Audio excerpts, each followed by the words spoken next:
بسم اللہ الرحمن الرحیم۔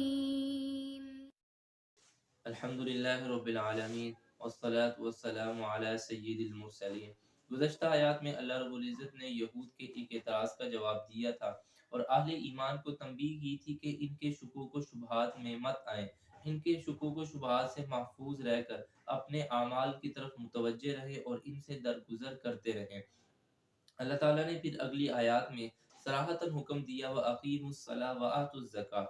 اہل ایمان کو چاہیے کہ ان کے شکوک و شبہات سے درگزر کرتے ہوئے اپنے اعمال کی طرف متوجہ رہیں، کیونکہ یہ لوگ چاہتے ہیں کہ جہاں اہل ایمان اپنے عقائد سے برگشتہ ہو جائیں، ان کے عقائد اور ان کے ایمان میں کمزوری آ جائے، وہاں یہ علمی بحثوں کے اندر اور ان الجھنوں کے اندر بند ہو کر اپنے اعمال سے بھی دور ہو جائے۔ تو اللہ رب العزت نے فرمایا تھا کہ یہ جہاں تمہارے عقائد کمزور کرنا چاہتے ہیں، جہاں تمہارے عقائد پر حملہ ہے، تمہاری ایمان پر حملہ ہے، وہاں یہ چاہتے ہیں کہ ایمان والوں کے اعمال بھی ضائع ہو جائیں اور ان کے اعمال بھی ختم ہو جائیں اور یہ اپنے اعمال سے دن بدن دور ہوتے جائیں۔ تو اللہ تعالیٰ نے جہاں پہلے تنبیہ کی تھی اور تنبیہ کرنے کے بعد فرمایا کہ ان سے درگزر کرتے رہو، ان کی باتوں کی طرف متوجہ نہ ہو، اور اب یہاں اللہ تعالیٰ صاف صاف فرما رہے ہیں کہ اپنے اعمال کی طرف متوجہ رہو، کہیں ایسا نہ ہو کہ ان الجھنوں کے اندر رہ کر تم اپنے اعمال سے برگشتہ ہو جاؤ، اپنے اعمال کو چھوڑ بیٹھو۔ تو ایسا نہ ہو، بلکہ نماز کی طرف متوجہ رہو اور نماز قائم رکھو۔ یہاں ایک بات سمجھنی چاہیے، علماء فرماتے ہیں کہ اللہ رب العزت نے قرآن پاک میں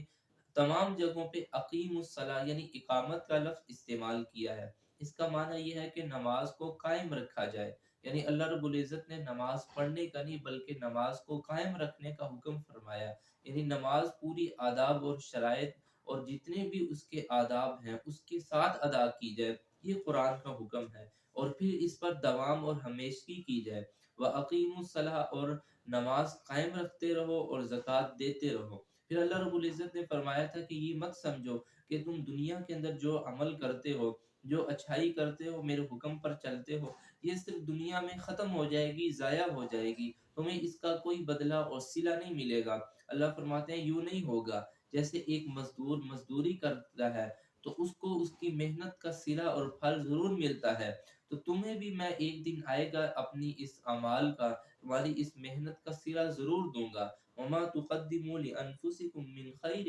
تجدوه عند اللہ۔ اللہ فرماتے ہیں کہ یہ نہیں ہوگا کہ دنیا میں تم عمل کرتے رہو، دنیا میں میری خاطر مشقت اور تکلیف اٹھاتے رہو، اعمال کرتے رہو اور تمہیں اس کا صلہ نہ ملے۔ اللہ فرماتے ہیں جو نیکی بھی تم کرو گے، یہاں اللہ رب العزت نے من خیر، اور علماء سمجھتے ہیں اہل علم کہ یہاں نکرہ ہے، معنی یہ ہے کہ کوئی ایک ذرے کی بلائی بھی اگر تم نے کی ہے تو اللہ فرماتے ہیں تمہیں اللہ کے ہاں اس کا اجر ضرور ملے گا، تم کل قیامت کے دن اللہ رب العزت کے ہاں وہ اس کے کھاتے اور اس کے رجسٹر میں یہ ضرور پاؤ گے کہ تم نے یہ نیکی اور یہ اچھا کام کیا تھا۔ تو لہٰذا اس بات کا خیال اور اس بات کا تصور بالکل ختم کر دو کہ دنیا کی یہ مشقتیں، یہ تکلیفیں، یہ تمہارے اعمال کے سامنے آڑے آ جائیں، ایسا نہ ہو، بلکہ اپنے اعمال پر، اپنے عقائد پر مضبوطی سے ڈٹے رہو اور کل قیامت کے دن تمہیں اس کا صلہ ملے گا۔ ان اللہ بما تعملون بصیر۔ آگے اللہ رب العزت نے اپنا علمی احاطہ بیان کرتے ہوئے فرمایا کہ یہ مت سمجھنا کہ اللہ رب العزت تمہیں دیکھ نہیں رہے، اللہ تعالیٰ تمہارے اعمال کو نہیں دیکھ رہے۔ اللہ فرماتے ہیں کہ میں تمہارے سارے اعمال سے واقف ہوں،